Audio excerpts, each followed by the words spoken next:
Kita belajar di buku kita halaman 75. Halaman 75 tentang Yesus mewartakan kerajaan Allah dengan kata-kata. Ya, Yesus mewartakan kerajaan Allah dengan kata-kata. Ada juga Yesus mewartakan kerajaan Allah dengan perbuatan. Tapi hari ini kita belajar tentang Yesus mewartakan kerajaan Allah dengan kata-kata. Baik, sebelum kita mendengar penjelasan tentang video ini, marilah kita berdoa dulu. Dalam nama Bapa dan Putra dan Roh Kudus, amin. Tuhan yang maha baik, terima kasih atas berkat-Mu, terutama Engkau masih melindungi kami Tuhan dalam situasi bencana ini, dalam situasi COVID ini. Semoga tetap kami Kau lindungi Tuhan. Berikan kami hari ini kemampuan sehingga kami bisa dapat belajar dengan baik. Inilah doa kami Tuhan, kami datang kepadamu melalui Kristus pengantara kami. Amin. Dalam Bapa dan Putra dan Roh Kudus. Amin. Nah, di dalam buku kita Yesus mewartakan kerajaan Allah dengan kata-kata di halaman 75. Lalu kita lanjutkan ke halaman 76. Ada di sana Yesus mewartakan kerajaan Allah. Yesus mewartakan kerajaan Allah melalui kata-kata. Jadi banyak orang hanya bisa mewartakan kerajaan Allah kata-kata saja yang manis, ya.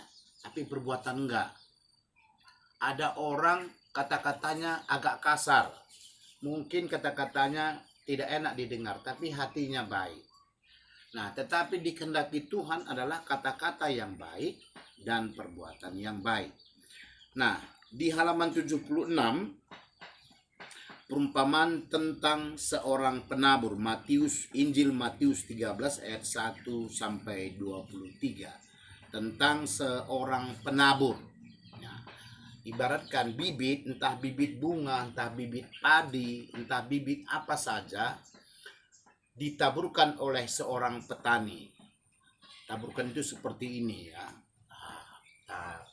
Banyak bibit itu berserakan, ya. Nah, bibit itu ada tumbuh di pinggir jalan, ada tumbuh di atas batu, ada tumbuh di semak berduri. Lihat di dalam bukumu, ada di situ, di semak berduri. Ada tumbuh di tanah yang subur, ya. Nah, kalau seandainya bibit jagung jatuh di pinggir jalan, tentu kalau ada ayam, ada burung yang makan, mati, hilang, ya. Kalau ada bibit di tanah berbatu, ada batu, ada tanah, kadang-kadang di dinding-dinding pun adanya tumbuh-tumbuhan. Dia tumbuh, tapi akarnya nggak bisa tembus karena batu. Maka ketika datang matahari lama-lama, akhirnya tumbuhan ini juga akan mati. Bibit yang tadi sudah tumbuh mati.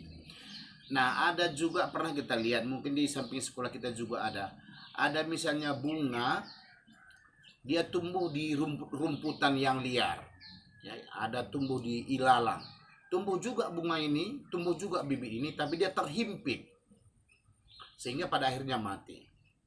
Tapi ada tanah yang ada bibit yang jatuh di tanah yang subur. Itulah ya, kalau kita lihat di halaman sekolah kita, itu ibaratkan Pak Mitro itu kan rajin, ya, menjaga sekolah kita, ya. Dia itu jaga sehingga bunga-bunga yang ada di sekolah itu tertata dengan rapi.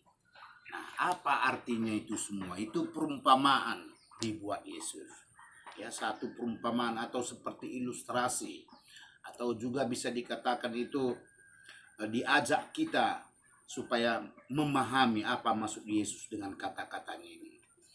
Nah, kalau bibit yang jatuh ke tanah di pinggir jalan, itu adalah ibaratkan orang yang tidak percaya kepada Tuhan. Tidak percaya, bahkan dia juga tidak melakukan apa-apa.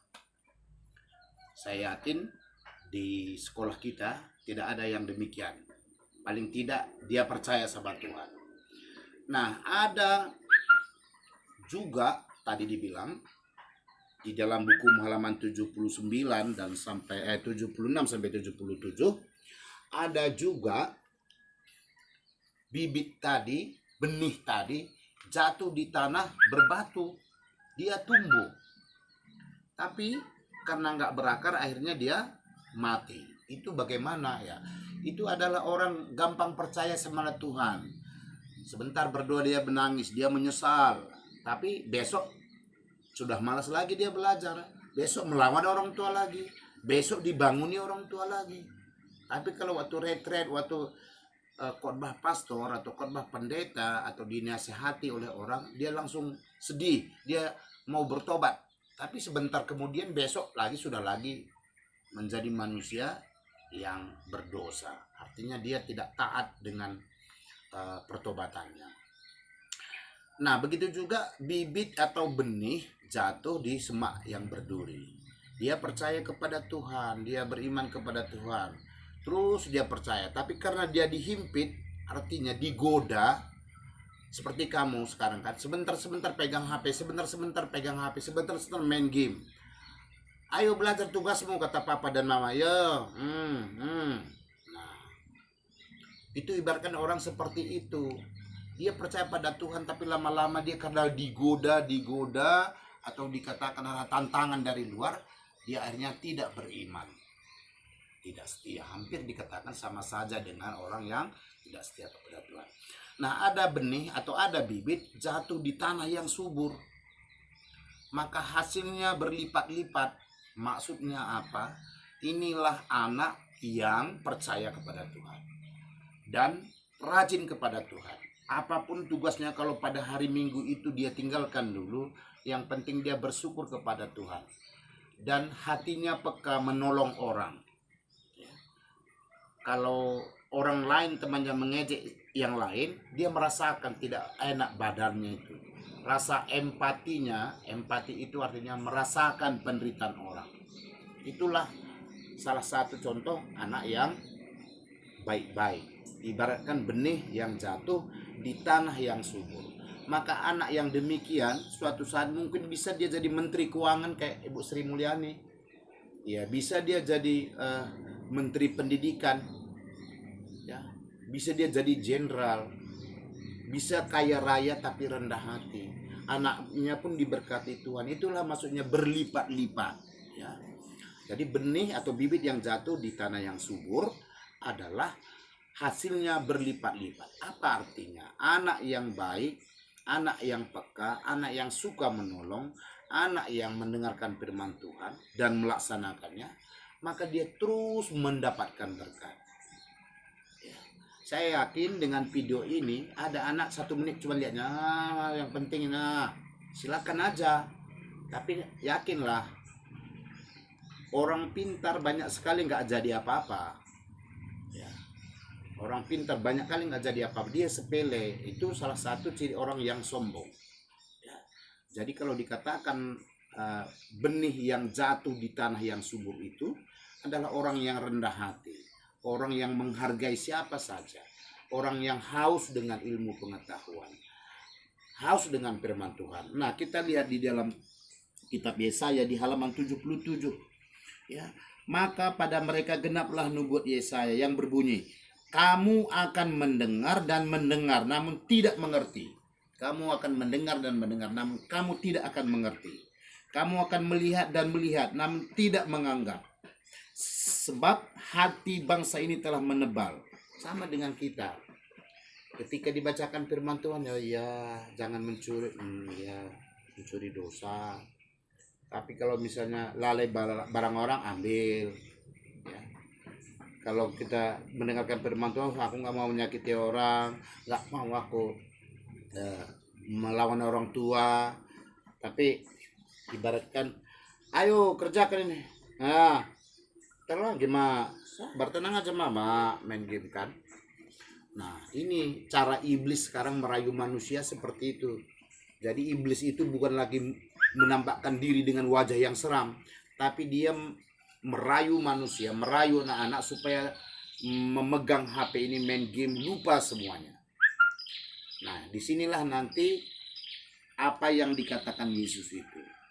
Jadi kita sekarang, kamu sekarang, mana? Benih yang mana? Benih jatuh di pinggir jalan, atau benih yang jatuh di tanah bebatu, atau benih yang jatuh di semak yang berduri, atau benih yang jatuh di tanah yang subur. Nah, ini saya rasa bisa saya jelaskan, walaupun tidak sempurna. Itulah sedikit kesimpulannya. Ya, mudah-mudahan kita semua, kamu semua itu, seperti kata Yesus tadi, hendaklah kamu itu menjadi benih atau bibit yang jatuh di tanah yang subur.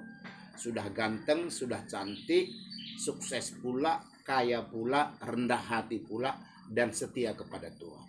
Ini enggak sudah jelek, hitam, pendek, berdua pun enggak, sombong pula. Ya, bagaimana mendapatkan berkat dari Tuhan? Ya, saya rasa seperti itu yang bisa saya jelaskan. Terima kasih, tetap semangat. Pada hari Jumat nanti kita akan mencatat. Oke, terima kasih, Tuhan memberkati. Mari kita tutup dengan doa. Bapa dan Putra dan Roh Kudus. Amin.